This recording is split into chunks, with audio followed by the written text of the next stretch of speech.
Bismillahirrahmanirrahim. Assalamualaikum warahmatullahi wabarakatuh. Alhamdulillahirabbil alamin. Puji syukur kehadirat Allah Subhanahu wa taala. Kita berjumpa lagi dalam kajian kalam. Pada kajian sebelumnya saya sudah berbagi tentang apa itu mazhab ibadiyah, apa itu mazhab Mu'tazilah, apa itu mazhab Jahmiyah. Pada kajian kali ini kita akan mengenalkan satu mazhab kalam yang disebut dengan kelompok Murji'ah.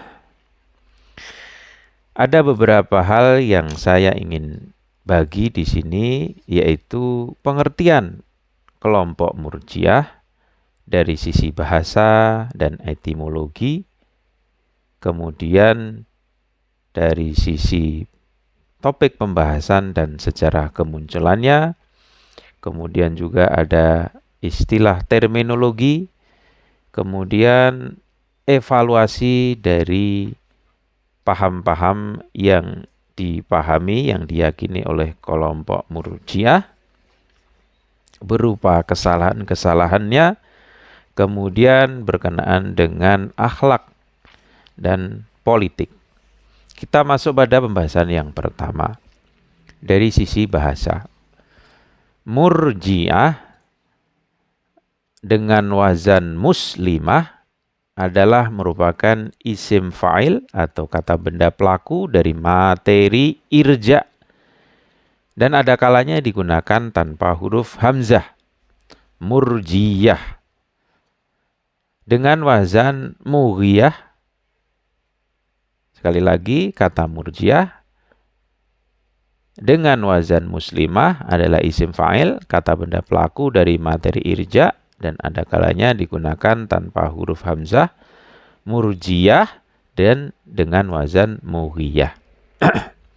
Kemudian secara etimologi, kata ini digunakan untuk setidaknya dua pengertian.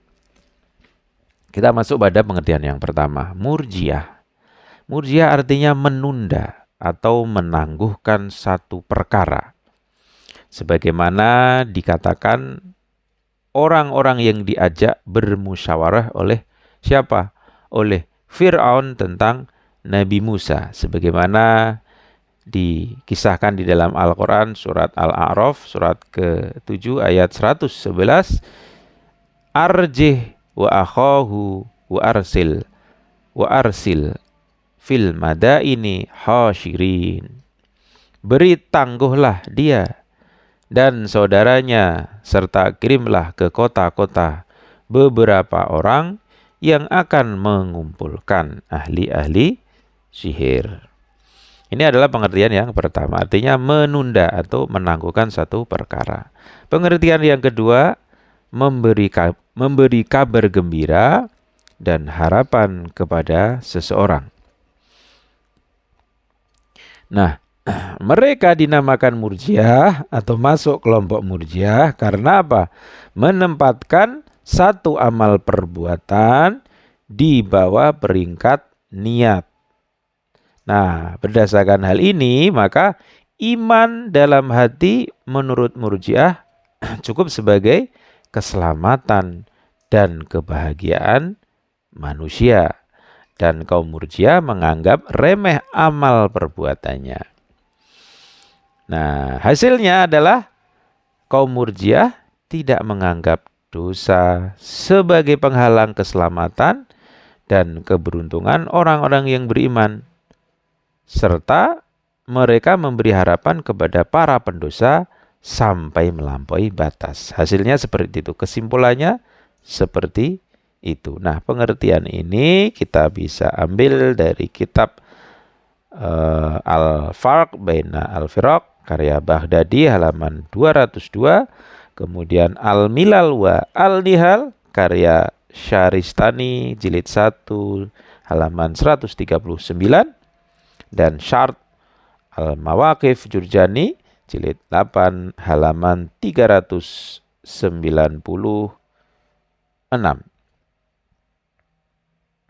Sementara dari sisi bahasa tadi kita ambil dari kitab Al-Nihayah karya Ibnu Athir jilid kedua dari kata raja. Kemudian kita masuk pada topik pembahasan dan sejarah kemunculan kelompok Murji'ah. Tidak dapat diragukan dan beda pendapat ya. Tidak ada beda pendapat, tidak ada keraguan di tengah Murji'ah bahwa iman merupakan faktor keselamatan dan keberuntungan bagi manusia. Tetapi yang menjadi masalah adalah apakah hanya dengan iman saja lalu manusia dapat meraih keselamatan dan keberuntungan? Atau apakah di samping iman juga harus melakukan berbagai tugas dan kewajiban lain yang dibebankan Allah Subhanahu wa taala kepada manusia? Ini adalah masalahnya. Nah, masalah ini menjadi tema bahasan kaum muslimin pada akhir abad pertama Hijriah. Dan tentu saja terdapat bermacam-macam pendapat berkaitan dengan hal ini. Hanya saja mayoritas umat Islam berpendapat bahwa hanya iman saja tidaklah cukup untuk menjadi sebab bagi keselamatan dan keberuntungan manusia. Tetapi harus diiringi dengan apa? Dengan melaksanakan seluruh tuntunan Allah Subhanahu wa taala. Dan ketika seorang melakukan kesalahan, maka dia harus segera menebusnya. Sementara Murji'ah atau kelompok Murji'ah meyakini bahwa iman, kepercayaan dalam hati dan pernyataan dengan lisan sudah cukup untuk keselamatan dan keberuntungan manusia. Dan perbuatan dosa tidak merugikan manusia. Sebagaimana ketiadaan iman atau kafir membuat satu perbuatan baik menjadi sama sekali tidak berguna. Jadi pada intinya adalah Murji'ah meyakini bahwa iman saja sudah cukup. Iman dalam hati sudah cukup. Tidak ada tuntutan-tuntutan yang mengharuskan melakukan tuntutan-tuntutan Allah Subhanahu wa taala yang lain. Kemudian masuk pada pembahasan yang kedua, pengertian secara terminologis. Nah, pengertian secara terminologis ini tentunya mungkin di antara kita ada referensi yang lain, itu mungkin berbeda, itu tidak menjadi masalah. Nah, kita masuk pada terminologi yang lain untuk mengupas makna Murji'ah. Secara terminologi, Murji'ah yakni dari sisi waktu lebih dahulu dari istilah sebelumnya. Artinya apa? Dari sisi terminologi makna ini lebih dulu daripada makna yang sebelumnya saya jelaskan. Yakni apa? Yakni dikaitkan dengan perselisihan yang terjadi di tengah umat Islam di antara Khalifah ketiga Utsman bin Affan dengan Ali bin Abi Thalib. Ada sekelompok pendukung Utsman pada waktu itu mencela dan mencaci Ali, dan ada sekelompok pendukung Ali memprotes dan mencela Utsman. Nah, pada posisi itu Hasan bin Muhammad bin Hanafi yang wafat pada 95 atau 97 Hijriah dalam usaha menyelesaikan perselisihan ini menyarankan agar mengenang kebaikan khalifah pertama dan khalifah kedua dan tidak membicarakan dua khalifah yang lain yakni Utsman dan Ali serta orang-orang seperti Tolhah dan Zubair yang melakukan penentangan kepada mereka berdua dan menyerahkan hukuman mereka kepada pengadilan Allah Subhanahu wa taala dan hari kiamat. Jadi pada saat ada pertikaian antara Utsman dan Ali, Hasan bin Muhammad bin Hanafiyah itu menyarankan agar mengenang kebaikan khalifah pertama dan kedua dan tidak membicarakan khalifah selanjutnya yakni Utsman dan Ali.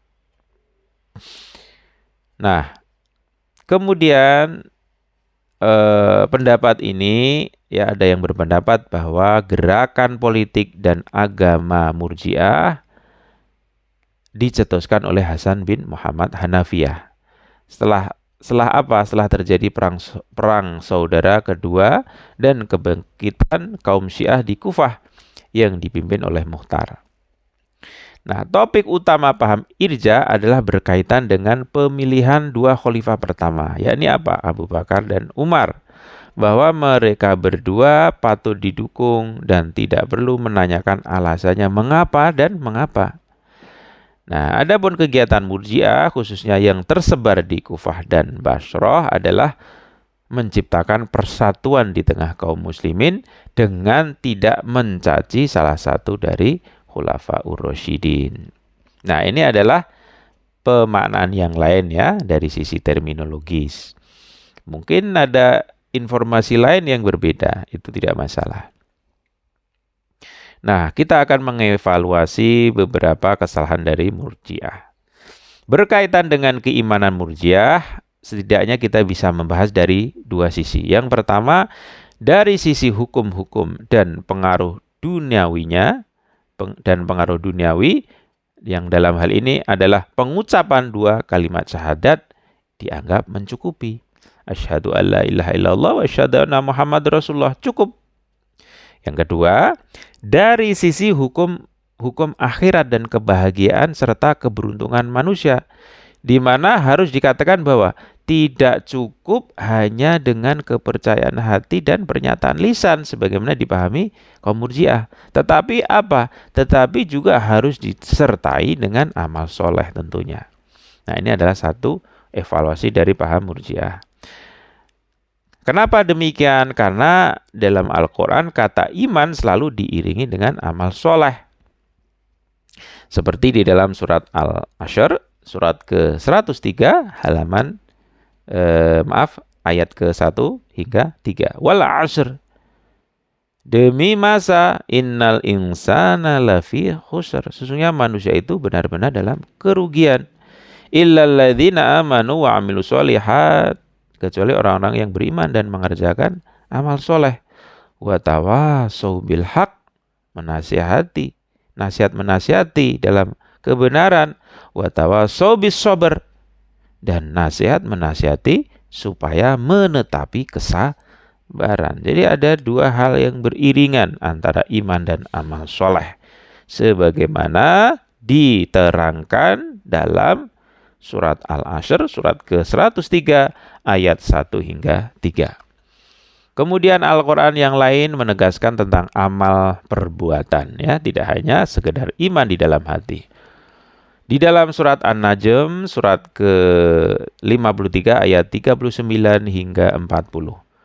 Wa allaisa lil insan, bahwa seorang manusia itu tiada memperoleh selain apa yang telah diusahakan illa ma'asa. Selain apa yang telah diusahakan illa ma'asa.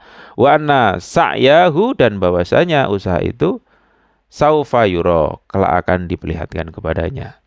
Bahwa seorang manusia tiada memperoleh selain apa yang telah diusahakan, dan bahwa usaha itu kelak akan diperlihatkan kepadanya. Ini satu keterangan tentang pentingnya amal perbuatan. Nah, terlepas dari itu, ya, mereka kaum Murji'ah ini tidak meyakini adanya derajat dalam keimanan. Ya, derajat keimanan itu tidak diyakini oleh kaum Murji'ah. Dan berarti pula iman seluruh kaum muslimin adalah sama dan sederajat. Mereka menganggap sama dan sederajat. Nah, hal ini bertentangan di dalam Al-Quran, sebagaimana surat Al-Fat, surat ke-48 ayat surat ke-48 ayat ke-4. Huwallazi anzalas sakinata fi qulubil mu'minin, dialah yang menurunkan keterangan ke dalam hati orang-orang mukmin. Liyazdadu imanan ma'a imanihim, supaya keimanan mereka bertambah di samping keimanan mereka yang telah ada. Walillahi junudus samawati wal ard, dan kepunyaan Allah lah tentara langit dan bumi. Wa kana Allahu aliman hakima, dan Allah Maha mengetahui lagi Maha bijaksana. Kemudian dalam surat Al-Kahfi, surat ke-18 ayat 13. Nahnu naqussu 'alaika naba'ahum bil haqq. Kami kisahkan kepadamu Muhammad cerita ini dengan benar. Innahum fityatun amanu. Sesungguhnya mereka adalah pemuda-pemuda yang beriman. Amanu, beriman. Birabbihim, kepada Tuhan mereka. Wa zidnadahum, dan kami tambahkan pula hudan. Mereka petunjuk. Nah, surat ini yang saya bacakan tadi adalah jelas ya, bahwa ada derajat iman. Bahwa iman itu harus disertai dengan satu amal, satu kesatuan. Kemudian kita membahas tentang irja, akhlak, dan politik. Tentu paham irja ini berbahaya besar bagi akhlak umat manusia ya. Kenapa demikian? Karena menjadi satu faktor bagi penyebaran kerusakan moral dan pergaulan bebas. Juga menjadi alat yang ada di tangan para pemimpin tiran dan keji. Kenapa demikian? Karena dengan inilah maka para penguasa dinasti Muawiyah tidak memuji Murji'ah karena faktor akidah yang semacam ini. Tetapi apa? Tetapi mereka sibuk melakukan pembenahan di tengah umat Islam, ya, khususnya dalam khususnya para imam benar-benar menentang keras paham ini, ya, di kalangan imamnya menentang keras paham irja. Sebagaimana dalam suatu riwayat ya yang memperingatkan bahaya Murji'ah. Sebagaimana riwayat, badiru auladakum bil hadithi qabla ay yasbiqakum ilaihimul Murji'ah. Bersegeralah dalam mengajarkan hadis Nabi sallallahu alaihi wasallam kepada anak-anak kalian sebelum kaum Murji'ah mendahului kalian dalam mengajari mereka. Disebutkan bahwa celaan terhadap kelompok Murji'ah juga disebutkan dalam hadis-hadis Nabi.